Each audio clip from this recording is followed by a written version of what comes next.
It's the 5th of February today, and we have got, who's coming round? What are they called? The adaptations team from the disabilities funding grant from the council.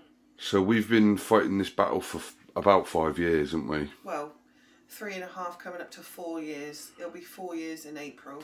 So to start off, unless I'm wrong, start off at a very beginning part. Someone came round from them. So I spoke to the school because he obviously he was seeing an occupational therapist. I spoke to the school about having some sort of safe space, and they suggested a disabilities funding grant. So then I applied for the funding grant, attached the details of the occupational therapist who obviously works with him in school at least once a week. The details were passed over. I had an initial phone call from the Safe Space team who are up the line somewhere. We did all the measurements and stuff. Now that was 3.5 years ago, and so I was trying to chase up what was happening. Last year at some point a woman finally turns up and says, okay, I'll go back and work on this. Didn't hear anything from her. Tried to chase it up, heard nothing, and then she turned up to George's EHCP meeting in August and said within September. a couple of weeks, she said. Yeah, and then heard nothing. Then you went to a PIAS meeting, spoke to who turned out to be her line manager or one of her line managers.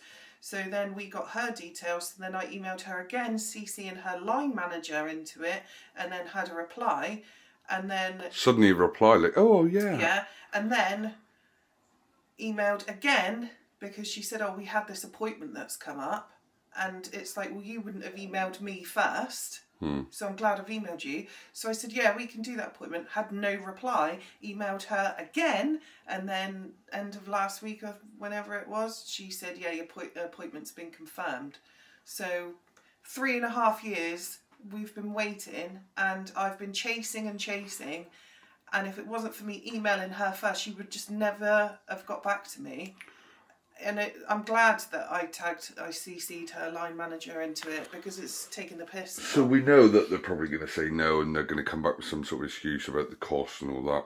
Yeah, I don't accept that. But basically, the idea was, the adaptations people said that where we've got a patio here, where these patio doors are, they could build a single extension, like sort of like a bit bigger than the size of the patio, to be able to put a safe space in, which would then give us a lot more opportunity to, when he gets in meltdown mode, without destroying the house, hurting himself, hurting Matthew, going for you, going for me, etc. So that's the idea, and he uses it in school like pretty much daily at some point. Not every single day, but most days he's in there, and it's been becoming more frequent. So Amy's really been pushing him to get out here. But basically, it's pretty much a blank canvas outside. It's a bit difficult to see. I'm not going to go out there, but basically they just build like a lean-to extension out there so that you can access it through the patio doors. You can't put this thing in the bedroom because we need the other bedroom for Matthew. No, and they said, oh, we could like build a shed, but there's two things wrong with that. One, if it's pissing down, it'll anger George even more to walk outside to a shed for a safe space. Because he doesn't like and getting two, wet. You've got to think of the neighbours as well. Like, could you imagine if George was having to go in that 3 times a week and he's kicking and screaming, and the neighbours are going to think, what the hell's going on? Yeah. So, I don't know. It's So just, yeah, it's so like annoying. just one example of things that he hasn't done this in a while, but he does do it. Look at this radiator. We had this replaced. Look, there's a big scar there because that's where we had it plastered prior, and he's pulled radiators off walls. All these walls have all been plastered, and they've all got holes in them where he's kicking and smashing things up. We've got odd doors, haven't we? Because we've had to replace Yeah. some doors, and we haven't got around to replacing the others. He's on like his 50th tablet.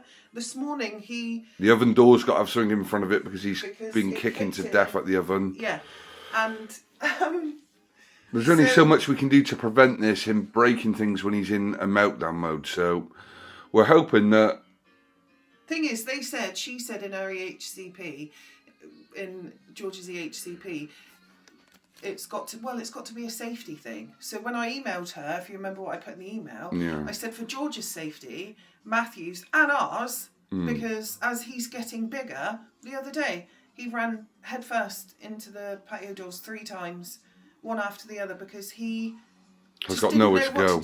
In school, they say he takes himself into the safe space. Because he probably thinks, ideal, I've got this space, I know what it's for, I can calm down, blah, blah, blah. Here, you'll see him, he'll go like this, because he doesn't know what to do with himself. And also, just to add to it, when I was at the EHCP, I think she literally, in all honesty, she came to just discount it, because she was asking the school, how often does he go in there and things like that. It was like as if she was trying to find a reason why not to do it. And even though we did not even know about this thing, it was them that come to us and said, we could easily build a room on the side. And it's not about trying to add value to our house, because if you sold your house, you'd have to pay it back anyway. Yes. So we're not going to be going anywhere. It's something that we need.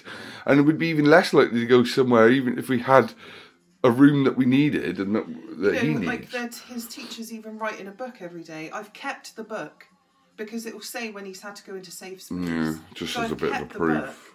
So I don't know what I feel like she's got a problem with us, and she's only met me once, so she doesn't know that I can counteract a problem with a problem if she wants to be like that. But she's come in with this attitude of, oh, well, yeah, no, I don't think we'll be able to do anything. No, you can kiss my ass if you think you're not doing anything. So, yeah, that's where we are. So they're due here in the next 10 minutes. So if anything comes out. Basically, the adaptations team, this is I think it's the people that come and decide whether it's a viable option, and they maybe look at what would need to be done and try to figure out some sort of costing before they would make any decision. If they do say no, then we'll appeal it anyway, because you never know. Sometimes maybe you got to fight for it before you get it. Sometimes you got to appeal for everything. But like a lot of people can't even get kids like George into school. They have to appeal it and go to panels just to get the kid to school. So maybe we got to go down that route, but we'll see.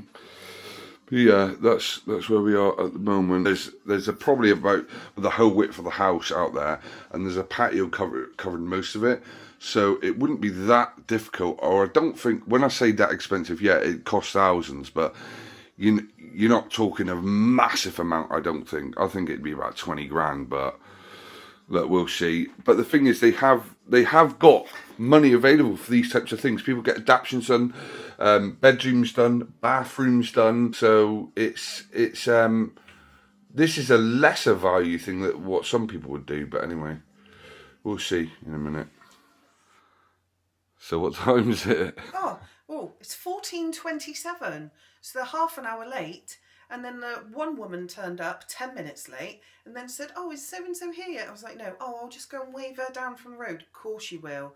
So then, 5 minutes ago, I get a phone call. Oh, I've got a flat tyre. She's just coming to get me, but do you want to rearrange? And I said, no, we've waited long enough for this appointment. I don't want to rearrange. I'd prefer you to come out. Right, okay, so sorry for the inconvenience. Yeah, whatever, just get here. The thing is, it's a good job we haven't got to pick up George today, because Heather's got him after school today and Matthew's got his knowledge and nibbles. So thankfully, Amy got it booked in on a day where we don't have to get them from school. So they were probably hoping, they'll have to get the kids, they can't. So yeah, unlucky. That's what they were probably thinking. So offensive, honestly. And the one that turned up first didn't even have the decency to ring us. It was the one who's stuck on Outland Road with a flat tyre.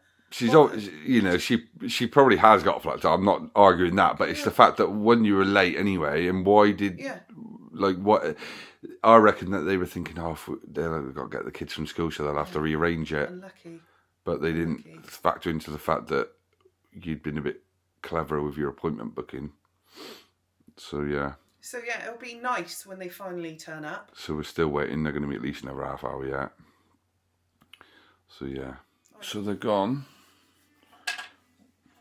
How do you think that went? I mean, I think it went as well as it could, really.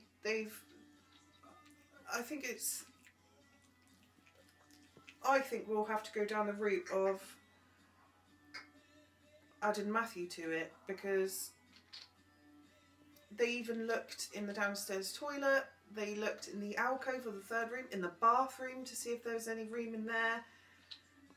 So they've looked to see if there's room in the footprint of the house is what we're trying to get at. Yes, that's what she said initially. We need to see if there's space in the footprint of the house. And the only space that is any space is the dining room, which is we don't want it there because we've got to live. That's the thing. Like when she said to the other one, you know, it's one of the most well maintained. First time she said that, I thought it almost comes across as a dig, like, well, there's people worse off than you. But I said to them, because I'm constantly replacing and fixing, and this is my home too.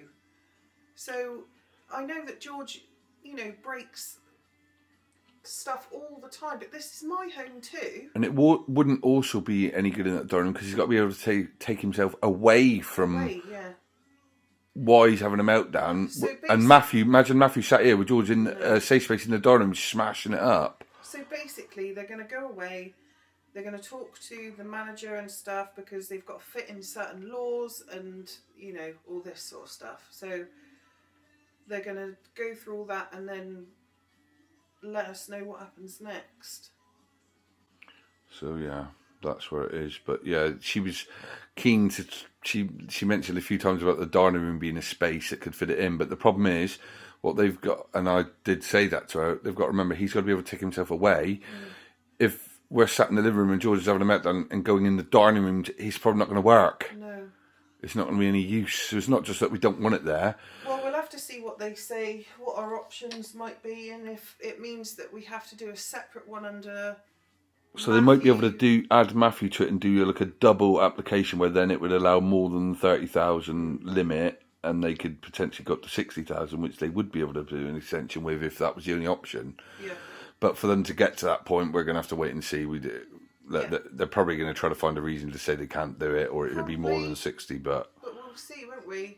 Yeah. So that's pretty much where it is for now. Hey, Math. Hi. How was your day? Good. And you went to The box. and it was Good. wonderful. And you had lunch there? Yeah. And that was okay? No, not really. I'm not going to say the name of people talking about us. Who's us? Me. Arshif, Bella, Riley, Henry. What, people were talking about you all? Yeah, they were going at. Oh. People talk, Matthew, don't worry said, about it. Oh, do you have a problem? Do you have a staring problem? I was saying that and stuff in the line, and said, mind your own business. So we're saying that. Oh. We should be bloody talking about us. It's flipping obvious. They keep doing like that and talking to us, just looking at us, smiling. So you were looking at World War II stuff? Yeah, and at the end of the day, we had like this workshop thing where like trays of like items from World War II, and they're actually from World War II. Like this toy plane. It was made in World War II. I do not know how the hell that survived. Wow. A wooden toy flipping plane. Wow. From a blitz. I don't know how that survived anyway. Probably wouldn't. Well, I'm glad you had a good day though. Yeah. Adam. Yeah. What did you just buy from Asda? Bloody pancakes. I'm not used to your new camera. So George was watching Peppa Pig this morning and was kicking off for pancakes. Of course, we didn't have any pancakes. So after the people from the council just left, I just said to Adam, sorry, my love, you're going to have to go to the shop and buy pancakes. So when he gets back, no doubt that'll be the first thing that he looks for. And then he'll add it to his stash of other food in his room. And then it'll be something else. Always. Tomorrow. Love you, Raph. Love you. Thank you. No thanks. No thanks. Oi. Oh, yes. No. So, going to end that video there.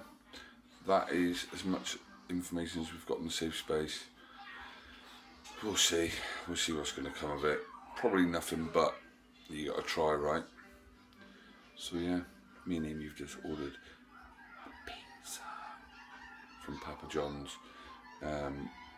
Amy will have like 2 slices anyway because she's been eating really, really well. Thanks for watching, and we'll see you on the next video.